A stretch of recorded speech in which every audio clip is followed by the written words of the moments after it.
Hi, my friends. Today I want to present you a new story. Enjoy watching it. I remember the sound more than the moment, the slow crunch of tires on gravel, the slosh of rain sliding off the hood.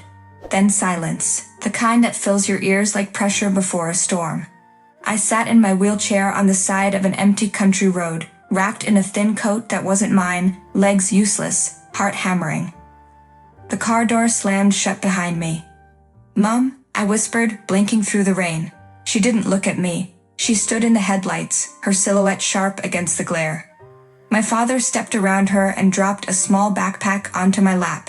It sagged with the weight of something soft, probably the blanket from my bed. "You'll be okay here for a while," he muttered. "Somio and I'll drive by." "I don't understand," I stammered. "Where are we going?" "We're not," Mum said sharply, still not meeting my eyes. "We can't do this anymore, Molly. We can't afford it. Your care, your treatments.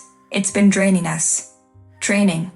Like I was a leaking faucet they never bothered to fix. I stared at them.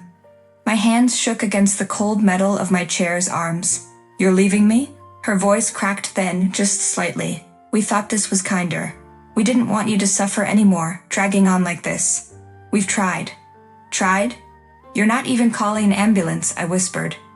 Dad opened the car door again. "We left food in the bag. Someone will find you soon." The headlights swung as the car turned. For 1 second, Mum looked back. Just a flicker. But no tears. No guilt. Then they were gone. I sat there on the edge of nowhere in a rain-soaked coat, heart strangled by betrayal. My breath clouded in front of me. My teeth began to chatter. I told myself not to cry, not to fall apart. If I broke down now, I might not make it through the night. Then, footsteps. Soft, cautious, but steady. I froze. My pulse kicked up as a flashlight beam cut through the fog, stopping right on me. "God, Molly." The voice. Familiar. I blinked. The figure stepped forward, hoodie soaked. Beard scruffy, eyes wide with horror. "Lincoln," I croaked. He rushed toward me. "You're freezing." He dropped to his knees and threw his jacket around my shoulders. It smelled like smoke and pine. His hands gripped mine, rough, warm. "I followed them," he said, his voice tight with fury. "I knew something was off. I saw them drive out with you. And when they left without turning around, I knew." My throat tightened.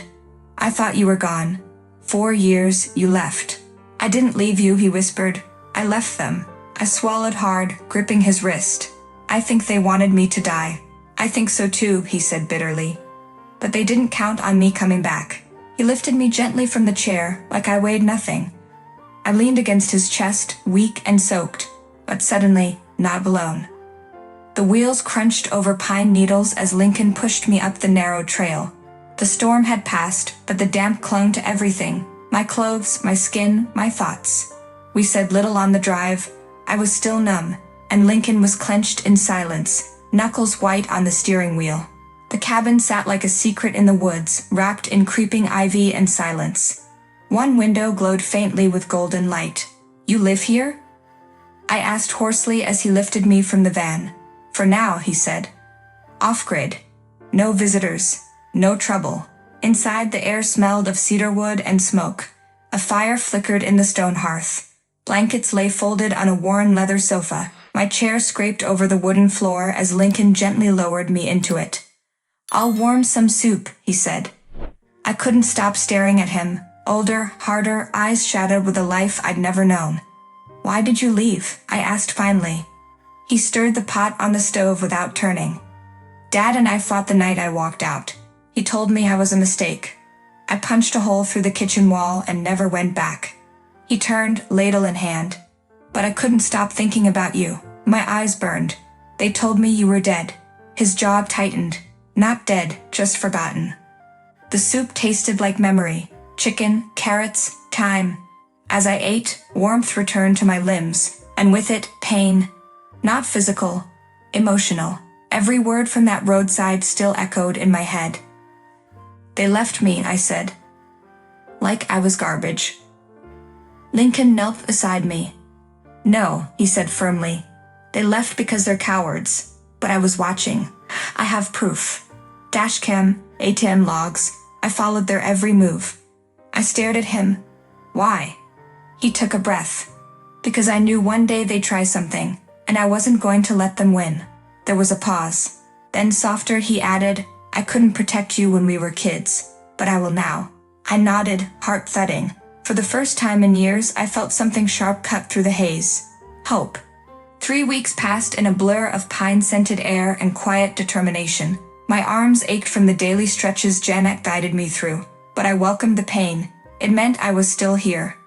Still fighting. Janet wasn't just a physical therapist. She was a storm wrapped in warmth. A former combat medic turned trauma specialist, she had eyes that missed nothing and a voice that could coax strength from the broken.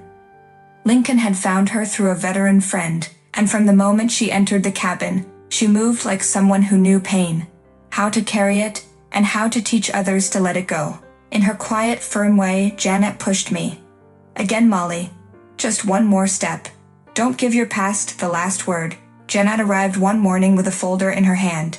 Your brother gave me this, said it was your mother's. She handed it to me. A weathered, leather-bound journal. My fingers trembled as I opened it. The first pages were innocent, baby milestones, scribbled notes of hope. Then things darkened. Medical jargon appeared. Doses, trials, approvals, contracts. I skimmed until one phrase froze me. Signed agreement with Helixora Medical. Early trial begins age 3. I blinked, my breath catching. They signed me into a trial? Without telling me? Janet leaned in, and without proper consent. This journal might be the key. I flipped to a taped-in photo of me as a toddler, hooked to IVs, my smile dim. They let them experiment on me, I whispered. Lincoln appeared in the doorway.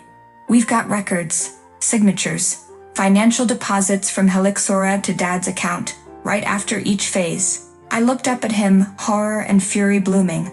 They didn't just abandon me, they sold me. He nodded grimly.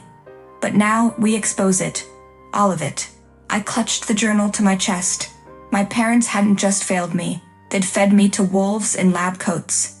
And now I was going to make them answer for it. The courtroom smelled like old paper and tension. I sat in my wheelchair, gripping the journal so tightly the leather creaked. My palms were slick with sweat, but my voice, when I spoke, was steady. My name is Molly Nichols, I began, voice clear. I was 3 years old. I didn't consent to pain, to injections, to seizures. My parents did, for money. They sold me for medical experiments. Gasps rippled through the gallery. Helixora's lead attorney shifted uncomfortably. The screen behind me flashed evidence. The signed contract, dates, doses, financial deposits. Janet and Lincoln sat in the front row, silent pillars of strength. My condition didn't worsen naturally, it was prolonged. Engineered, I continued. The journal proves it. So do the bank statements. They didn't just abandon me, they profited off me. And Helixora helped them. The judge's brows furrowed. The Helixora CEO, a woman in her 60s with cold, lacquered composure, avoided my eyes. Lincoln later leaned close in the hallway. We're making noise. Reporters want your story, stocks already plummeting. I gave a tired smile. Good. Let them lose everything like I did. That night, the news broke wide. Teen survivor exposes biotech giant in shocking testimony. The footage of my speech played on every major network. The court ordered an immediate investigation. Helixora's clinical trials were suspended. My parents, cornered by evidence and public outrage, issued a desperate statement full of excuses. I hope they choke on their own words, I muttered, tossing the paper aside. Days later, the verdict came.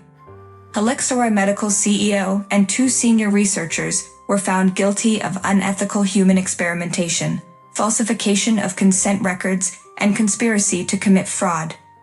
They received 28 years in federal prison, with assets seized to compensate affected victims. My parents, Harriet and Daniel Nichols, were convicted of felony child endangerment, medical neglect, and contract fraud. Despite their desperate pleas and shifting blame, the judge delivered a brutal clarity, 12 years each without parole. I watched them being led away in silence, not out of hatred but because there was nothing left to say.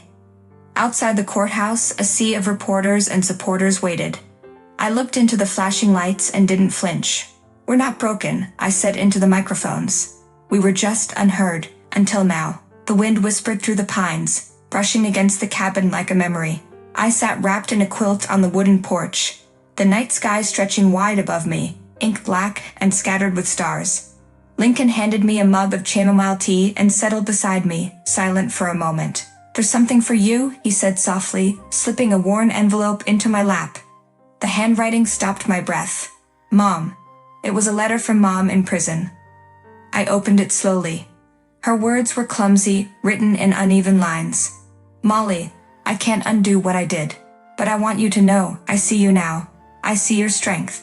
It's something you never got from me. You were always better than us." I swallowed hard, but didn't cry. I was done with tears. "I don't hate her," I said at last. "I think I just stopped needing her." Lincoln nodded. "That's healing, Molly. That's you becoming more than what they tried to make you." Inside, the fire crackled where Janet was reviewing applications for the foundation, which we established using funds received as compensation from Helixora Medical. Survivors were reaching out, girls and boys just like me. Wounded but alive. Wanting more. "I never thought I'd be anything more than a burden," I said quietly. Lincoln smiled. "You were never a burden. You were the reason I came back." I leaned into him, the stars above glittering like promises. "Thank you for saving me." His voice was rough. "No, Molly, you saved yourself. I just made sure the world saw it." A shooting star streaked overhead. I made no wish. I didn't need one, because I was home now. Not just in this cabin, not just with them, but inside myself, whole, unbroken. Friends, what do you think of this story? Write your opinion in the comments. Would you like more stories? Don't forget to subscribe and hit the bell button so you don't miss any videos. See you tomorrow.